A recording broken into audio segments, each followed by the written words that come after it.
Bismillahirrahmanirrahim. Assalamualaikum warahmatullahi wabarakatuh.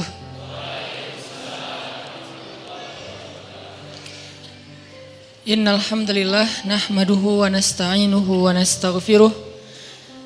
Asyhadu an la ilaha illallah wahdahu la syarikalah wa asyhadu anna Muhammadan abduhu wa rasuluh.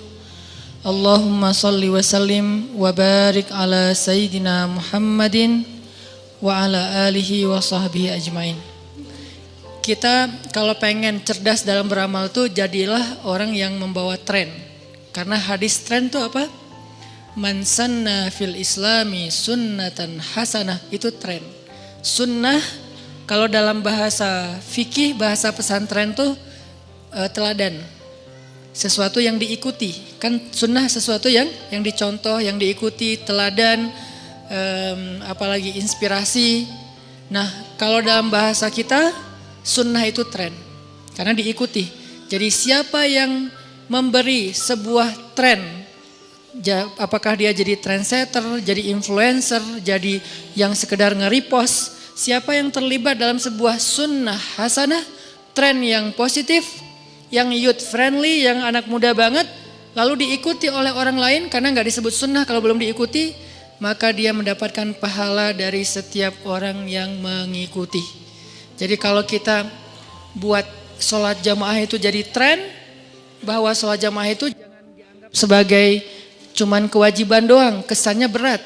Tapi kalau sholat berjamaah itu jadi kayak lifestyle, sholat jamaah itu jadi kayak culture kita, street culture misalnya atau youth culture, itu bakalan orang lain juga akan melihat sholat jamaah itu dari angle anak muda, bukan dari angle anak pesantren, bukan dari angle akademisi, bukan dari angle ustadz, bukan dari angle dalil doang, tapi bahkan dari angle lifestyle. Sholat jamaah itu lifestyle banget, sehingga kita perlu angkat ini jadi tren. Ketika nanti di masjid ada yang unik-unik, anak muda gondrong sholat jamaah, anak muda tatoan sholat jamaah, bukan kita nyuruh anak masjid untuk tatoan, bukan.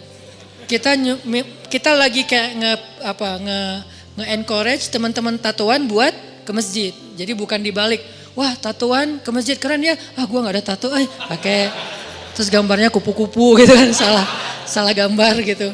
Nah ini bukan, kebalik, justru yang teman-teman tatoan nggak apa-apa ke masjid. Tatoan itu bukan larangan ke masjid, tatoan itu udahlah masa lalu ya, tapi dia masih diterima kok di masjid. Allah itu maha kasih sayang, maha pemurah, maha wasi'ur rahmah, kasih sayangnya luas banget. Terus membuka pintu taubat di malam hari untuk orang yang berbuat dosa di siang hari, membuka pintu ampunan di siang hari untuk orang yang berbuat dosa di malam hari. Itu arti di antara kalimat kulla yaumin huwa fi sya'n. Setiap hari Allah itu fi sya'n, sibuk. Arti sibuk di sini tuh bukan riwah ya. Jadi kalau kulla yaumin huwa fi sya'n itu artinya setiap hari Allah itu sibuk mengampuni dosa hambanya. Setiap hari Allah kasih rezeki buat hambanya. Setiap hari Allah itu ngasih solusi, nolongin, dengerin doa, mengijabah doa. Semua kebaikan itu Allah berikan every day. Jadi kalau ada kayak kita kemarin program Giving Every Day, itu sebetulnya kulla yaumin huwa fi sya'n. Makanya kita jadiin Giving Everyday program kita biar jadi kayak tren juga, walaupun mungkin belum berkembang. Someday kita ramein bareng-bareng karena Allah giving everyday. Setiap hari ngasih nikmat, setiap hari ngasih ampunan, setiap hari ngasih pahala, setiap hari ngasih kebaikan. Lailan wa naharan, malam dan siang. Semuanya. Cuman di antara sekian banyak waktu yang baik itu ada waktu-waktu yang istimewa. Yang jelas nggak ada waktu yang jelek. Semua waktu baik, tapi di antara yang baik itu ada yang istimewa. Misalnya kayak sepertiga malam terakhir, kalau daily-nya. Kalau weekly-nya Jumat.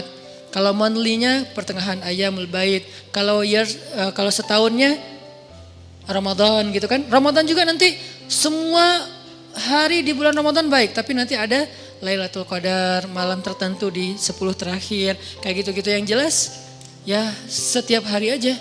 Sehingga mudah-mudahan kita yang mencontohkan ini sebagai sebuah habit, lifestyle, begitu diikuti oleh orang lain, bukan kita udah suci, bukan kita udah benar, tapi kita pengen bareng-bareng deh yuk kita ke surga ngegeng gitu kan. Karena orang di akhirat itu nanti masuk surga juga ngegeng. Gimana ayatnya? Ashtatan liyurau a'malahum. Ashtat itu kalau terjemahan standar yang mainstream itu berkelompok-kelompok. Kalau terjemahan youth, anak muda berkomunitas-komunitas, bergeng-geng, bergrup-grup WhatsApp. Itu ashtatan. Jadi kalau kita grup WhatsApp-nya saling menguatkan support untuk tahajud, berarti grup itu insya Allah nanti jadi grup di padang mahsyar. Grup apa itu? Grup tahajud. Grup apa itu? Grup sedekah. Grup apa itu? Grup taklim. Grup apa itu? Grup move on dari mantan misalnya kan ya apapun lah ya, yang jelas positif gitu kan. Sehingga nanti di padang mahsyar kalian akan melihat orang itu berkelompok-kelompok. Sesuai dengan apa? Sesuai dengan a'malahum. A'malahum kalau terjemahan mainstream amal. Kalau buat saya a'malahum itu activity. Activity apa yang mereka cukup jelas jadi kayak dominan gitu ya. Kita kan kalau ngelihat teman kita teringat sesuatu yang dominan pada dirinya kan. Misalnya ngelihat teman kita yang kita ingat dari dia itu apa? Dia tuh senang, misalnya anaknya tuh senang olahraga apa. Kita ngelihat teman kita walaupun hidupnya bukan olahraga terus kan. Pasti ada activity yang lain. Cuman kayak yang terkesan dari dia tuh anak apa misalnya, anak parkur misalnya. Terus ada lagi teman kita ngelihat dia tuh apa sih anaknya yang paling terkesan buat kita, dia orangnya pemalu. Satu lagi orangnya dia yang paling dominan apa? Malu-maluin. Misalnya macam-macam kan ya, ada yang berbeda-beda. Terus ada yang ini misalnya cerewet, yang ini pendiam, yang ini orangnya kayak perfeksionis, yang ini idealis, yang ini kaku, yang ini humble, yang ini masing-masing orang punya sesuatu yang mewarnai dirinya dan itu cukup terkesan. Nah, ini namanya a'malahum. Pastinya amal di sini bukan hanya satu amal, cuman mana sih yang kita udah jadi kayak udah ngeklik gitu ya, udah jadi diri kita. Misalnya kayak orang yang rajin sholat malam, orang yang pernah sholat malam namanya qaim, yang pernah sholat malam. Kalau rajin sholat malam, qawwam. Orang yang sesekali puasa, shaim. Kalau udah sering puasa, shawwam. Cewek yang pernah sholat malam, qaimah. Yang pernah puasa, shaimah. Ya benar, shaimah itu artinya pernah puasa gitu, pernah ya. Kalau sering puasa, shawwamah. Kalau sering sholat malam, qawwamah. Kan Hafsah istri Nabi itu shawwamah, qawwamah. Rajin puasa di siang hari, rajin tahajud di malam hari. Nah berarti ada yang dominan dari Sayyidah Hafsah. Dari Sayyidah Aisyah yang dominannya apa? Brilliant, smart, cerdas banget. Belum lagi nanti sisi fisiknya Humairah dan seterusnya dipanggil sama Nabi Aish ya, sampai di Sunda jadi Eis misalnya, ya beda-beda tipis lah ya, karena orang Sunda nggak bisa bilang Ain jadinya ya Aish, ya Eis, mirip-mirip dikit lah ya. Ini menunjukkan bahwa nanti di padang mahsyar tuh kita teman-teman bakalan bergeng-geng juga. Jadi emang kehidupan akhirat itu nanti kita juga akan bakalan di satu-satuin lagi nih. Gengnya sesuai dengan amal kita atau aktivitas kita.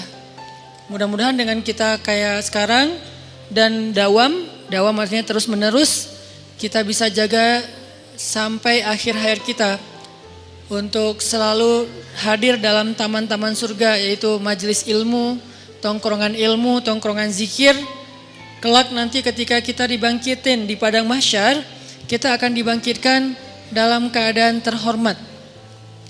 Dalam keadaan spesial, VVIP, dapat naungan Allah di antara 7 komunitas manusia yang dapat naungan Allah. Mudah-mudahan kita dapat bukan hanya satu ya, tapi beberapa tiket. Karena ada 7 tiket sebetulnya. Ya setidaknya kita dengan dawam kayak gini tuh udah dapat 1 tiket, yaitu syab nasya'a fi ibadatillah. Pemuda yang tumbuh dalam keadaan dekat sama Allah. Tumbuhnya dengan belajar, tumbuhnya dengan hadir dalam tongkrongan ilmu, tumbuhnya dalam masjid, tumbuhnya dalam masyarakat yang dia menjadi orang yang khairun nas, anfa'uhum linnas. Belum lagi nanti kalau kita bisa di sini tuh membiasakan diri juga menangisi dosa. Kemudian simulasi itu bisa kita praktekin nanti pas kita lagi me time. Kapan kita me time-nya? Sepertiga malam terakhir. Kita bisa me time, enggak diganggu siapa-siapa. Di sini tuh kayak latihannya lah ya, kayak simulasinya dipimpin oleh seorang guru, ustadz, penceramah, gimana cara curhat sama Allah. Munajat kepada Allah. Kayak Nabi Zakaria, idnada rabbahu nidaan khafiyya. Ketika beliau curhat sama Allah dengan suara yang lirih. Udah gitu isi curhatnya beliau ngomong gini, Rabbi Rabbi wahanal azmu minni washta'ala ar-ra'su syaiba walam akum bidu'aika Rabbi syaqiyya wa inni khiftul mawaliya min warai wa kanat imraati aqira fahabli min ladunka waliyah yarithuni wa yarithu min ali Yaqub waj'alhu rabbi radiyya. Ini hanya simbolik dari konten curhatnya Nabi Zakaria. Kalau dibahas semua panjang banget, ada di surat Ali Imran juga. Gimana Nabi Zakaria, hunalika da'a Zakaria rabbah rabbi habli min ladunka dzurriyyatan thayyibah, dan seterusnya. Artinya dalam forum atau momen ini nih, pas kita lagi nongkrong kayak gini, kita lagi belajar simulasi curhat. Walaupun udah curhat sebetulnya. Udah apa ya? Udah doa, dan itu bukan sekedar latihan yang oh ini nggak seriusan ya, ini nggak beneran ya, kayak simulasi atau latihan bencana gitu kan ya. Tapi ini bener-bener ya udah terjadi sih, udah curhat sama Allah, cuman belum romantis, belum romantis ya, belum berduaan, belum al-unsu billah, belum ada me time-nya dengan Allah, masih kayak kolosal. Ada model yang kita lakuin sendiri, ada model yang kita lakuin bareng-bareng, dan itu semuanya jadi kayak penyemangat. Jadi kalau di sini kita belajar munajat, doa sama Allah, kayak doanya Nabi Zakaria, doanya Nabi siapa lagi yang lembut, kayak doanya Nabi Yunus, yang bahkan ikan yang menelan beliau aja nggak dengar suaranya, saking lirihnya suara Yunus. Fi zulumatin salas, di dalam 3 kegelapan.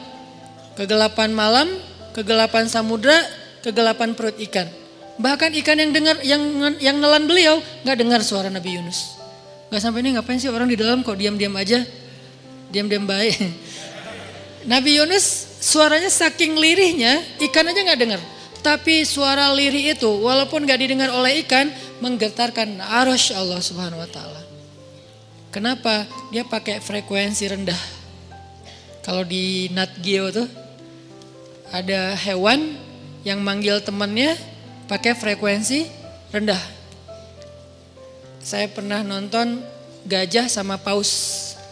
Karena salah satu suara hewan paling kencang, lebih 10 kali, berapa puluh kali dari suara jet tempur, paus ya. Di dalam samudra aja suaranya kedengaran sekian kilo gitu kan. Itu frekuensi tingginya. Nanti dia ada suara frekuensi rendah, yang suara frekuensi rendah ini fungsinya berbeda dengan frekuensi tinggi. Suara frekuensi rendah nggak bisa didengar oleh kita, tapi bisa didengar oleh paus yang jaraknya sekian puluh kilo. Dia doanya tuh nidaan khafiyah gitu, lirih gitu. Ya Allah, aku tuh sayang banget sama dia. Yang di sebelah, terus dia kayak pura-pura tidur. Masya Allah, nama aku disebut dalam doa gitu. Yang grup sebelah maksudnya. Bukan yang di sebelah, yang grup sebelah. Hah, apa? Akhirnya rame gitu kan ya. Unfollow, left group, delcon gitu. Intinya adalah kita kayak doa tuh orang sebelah gak denger. Pasangan kita gak denger. Kalau tahajud bareng kan, kalau tahajud tuh kerennya tuh, salah satu sisi kerennya tahajud orang yang udah nikah tuh kan sebelah pasangan ya. Makanya kalau bisa nanti kalau udah nikah ya, ada area kecil nih di dekat tempat tidur tuh buat tahajud. Dan kalau bisa bukan di tempat tidur yang tinggi, kan susah kalau tinggi kan pas kita sujud terbenam ntar susah hilang nafas gitu kan. Ya udah di bawah Nabi tuh kalau tahajud kadang-kadang sebelah Aisyah. Jadi kaki beliau tuh dekat sama Aisyah lagi tidur. Jadi kalau Aisyah lagi raba-raba tuh ketemu jempol Nabi, oh Nabi lagi sholat. Pernah juga Aisyah dengerin Nabi lagi tahajud gitu kan. Lagi tahajud, pas beliau ruku dan sujud kayak ada suara tulang yang kegesek kayak patah gitu. Aisyah heran, ini suara apa? Nabi kenapa? Sakit apa? Gitu-gitu kan. Cuman ya ditungguin aja sampai Nabi sujud. Sujudnya tuh suara dada beliau tuh kayak suara air mendidih. Karena saking terisaknya beliau nangis. Terus Aisyah karena kasihan sama Nabi kayak diusap-usap gitu punggung Nabi. Ya udah deh, nggak apa-apa. Kalau bahasa kita mah diusap-usap. Terus Nabi nangis. Terus pas Nabi bangun bunyi lagi ada kayak tulang-tulang patah gitu. Aisyah tuh sampai kasihan banget sama Nabi. Begitu assalamualaikum, kan Aisyah di sebelah kanan kan. Kebayang nggak sih assalamualaikum terus Aisyah? Gitu. Itu beda loh. Nih, sholat orang udah nikah sama yang jomblo ya. Kalau udah nikah pas assalamualaikum. Kalau jomblo, assalamualaikum siapa coba? Yang lihat siapa? Gitu. Assalamualaikum, mana ya? Gak ada. Assalamualaikum gak ada. Kalau ada pun ngeri, putih semua gitu. Akhirnya pas sudah selesai tahajud, Aisyah nanya, ya Rasulullah kenapa? Kenapa kok tadi kayak bunyi tulang patah? Ada yang sakit yang mana gitu. Aisyah kan orangnya kayak care gitu kan, ceweknya romantis banget gitu. Terus Nabi enggak Bang, Aisyah enggak apa-apa gitu kan. Nabi juga orangnya enggak mau ngerepotin istri. Udah Aisyah tidur lagi aja, enggak bisa tidur kayak ada suara tulang patah. Enggak bukan tulang, apa dong? Pokoknya bukan, enggak usah dilihat. Aisyah maksa-maksain, dilihat di perut Nabi ada jejer batu diikat di perut Nabi karena menahan lapar. Aisyah nangis. Kenapa nangis? Kok bisa seharian lapar? Aisyah enggak tahu karena Nabi itu orangnya enggak pernah menampakkan penderitaan kepada orang lain. Kalau beliau menderita nggak ada yang tahu. Beliau lapar nggak ada yang tahu. Padahal kalau kita kan muka lapar sama kenyang beda banget ya. Kalau muka kenyang tuh, muka lapar tuh kayak mau marah gitu kan. Oh kenapa sih? Lapar tuh nggak sih? Gitu. Muka bosen gitu kan. Ngasih kode, lagi ceramah, mulai bersin batuk-batuk, pakai kode lagi. Udahan. Gitu. Udahan tapi kode gitu. Ya itulah kita. Kalau Rasul tuh diem. Orangnya tuh ra'fah bil mu'minina. Raufun rahim, nggak tegaan, nggak enakan, nggak mau ganggu, nggak mau ngerepotin, nggak mau ngebebanin. Itu rafahnya Nabi. Sehingga Aisyah aja nggak tahu kalau Nabi lapar. Jadi Nabi seharian lapar, nggak apa-apa Aisyah. Tapi kok nggak ngomong, nggak apa-apa Aisyah. Tapi kan aku sedih. Ya udah, sini sih. Memberikan. Jadi yang lapar siapa? Yang ngasih di bahu siapa coba? Kan Rasul gitu banget ya. Ini Rasul. Artinya sholatnya nidaan khafiyah. Pernah juga Nabi lagi doa tuh. Sholat karena gak pengen ngeganggu Aisyah di masjid sebelah rumah Aisyah. Aisyah pas bangun, oh Nabi kemana nih? Kan curiga gitu kan. Mana Nabi? Jangan-jangan, nah langsung disamperin. Rumah Sofia, ada Nabi gak di situ? Gak ada, beneran. Ya udah, Hafsah ada Nabi gak? Gak ada. Maria ada Nabi gak? Gak ada. Zainab ada Nabi gak? Gak ada. Ummu Salamah satu-satu disamperin sama Aisyah, gak ada. Terus Nabi kemana? Balik lagi ke rumah, ngelewat masjid, ternyata Nabi lagi sujud panjang di mihrab masjid dan berdoa kepada Allah dengan doa yang sangat panjang. Ini namanya me time. Nabi itu suka banget me time berdoa sama Allah setelah me time dengan keluarga. Semuanya dikasih hak. Sama keluarganya ada me time, sama Allah ada me time-nya. Jadi pas Aisyah ngelihat Nabi kayak gitu, Aisyah masuk ke masjid, nungguin di sebelah. Yang nungguin kita tahajud siapa?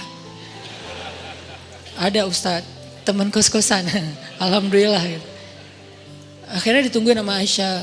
Nabi doa apa? Allahumma ilaika aslamna wa bika amanna wa alaika tawakkalna wa ilaika anabna wa bika khasamna na'udzu bi'izzatika an tudillana antal hayyul ladzi la yamut wal insu wal jinnu yamutun. Panjang doanya. Itu yang saya hafal. Masih panjang, saya enggak hafal. Artinya doa Nabi itu kayak kita tilawah 1 juz loh. Doanya aja kayak kita tilawah satu juz. Kita tilawah kayak doa. Rabbana atina fid dunya hasanah. Cuma 1 ayat gitu. Kalau beliau doa kayak tilawah saking panjangnya. Siapa sih yang sanggup sholat bareng dengan Nabi? Gak ada yang sanggup. Sekelas Hafiz legend bernama Abdullah ibnu Mas'ud aja sholat di belakang Nabi gak sengaja hampir batal. Kenapa gak sengaja? Dia kayak tiba-tiba jadi ngemakmumin gitu terus gak nyolek. Kan harusnya nyolek ya Rasul makmumin ya gitu ya. Tapi gak nyolek akhirnya makmumin aja. Nabi kan karena nggak tahu ada yang makmumin, baca aja sesukanya, panjang banget. 1 rakaat bisa 2 juz. Terus dia kayak, aduh gimana ya berdiri sebelah kaki gitu kan. Gimana? Sampai bahasa hadisnya tuh, bahasa riwayatnya tuh kata Ibnu Mas'ud, hampir saja saya berburuk sangka. Arti berburuk sangka nih mau mundur gitu. Kayak aduh batal kayak gitu. Kalau kita kan banyak alasannya, modus teh kan. Batal gitu, padahal nggak enak nih, ada apa ya tadi ya, apalah, kayaknya dipanggil deh, tadi ada miss call deh gitu kan. Ibnu Mas'ud tuh apa ya, udah mulai berburuk sangka pengen mundur, tapi kan nggak enak sama Allah. Masa udah kayak ketemuan terus, gue pulang dulu ya kan nggak enak kan. Tadi yang ngajak ketemuan siapa, terus yang pulang duluan siapa gitu kan. Ya udah ketemuan aja lama-lama, cuman udah nggak kuat banget. Udah gitu rukunya kayak berdiri, sujudnya kayak ruku. Wah, Masya Allah, ini nih Nabi nih, me time. Nah, kita belajar me time-nya itu dengan munajat dulu di sini. Kalau menurut saya sih teman-teman, kalau selain rekam coba dicatat doa-doa yang banyak dari para ustadz gitu ya. Bisa doa yang riwayat dari Nabi, bisa doa juga yang mungkin ditulis oleh para ulama. Doa-doa yang keren gitu, kayak doanya Abu Hurairah, doanya Bilal, kan beda-beda tuh. Doanya Muaz, Allahumma a'inni ala dzikrika syukrika husni ibadatik. Doanya Abu Bakar, Allahumma afini fi basari dan seterusnya. Allahumma ja'al fi basari nuran wa fi sam'i nuran, amami nuran wa khalfi nuran wa an yamini nuran dan seterusnya. Itu kan doanya Abu Bakar. Masing-masing mereka kan punya doa favorit ya. Sama kayak siapa? Bilal. Doa favoritnya Bilal apa? Allahumma inni as'aluka ridhaka wal jannah wa a'udzubika min sakhatika wan nar. Ini doanya Bilal nih. Kita hafal, nanti pas malam kita pakai tuh. Doa-doa itu yang keren-keren, munajat, terus diterjemahin dengan bahasa kita. Ustaz boleh gak sih ngomong ke Allah tuh dengan bahasa yang nyaman? Boleh. Boleh bilang please gak ke Allah? Boleh. Please kan bahasa Arabnya arju ka rabbi.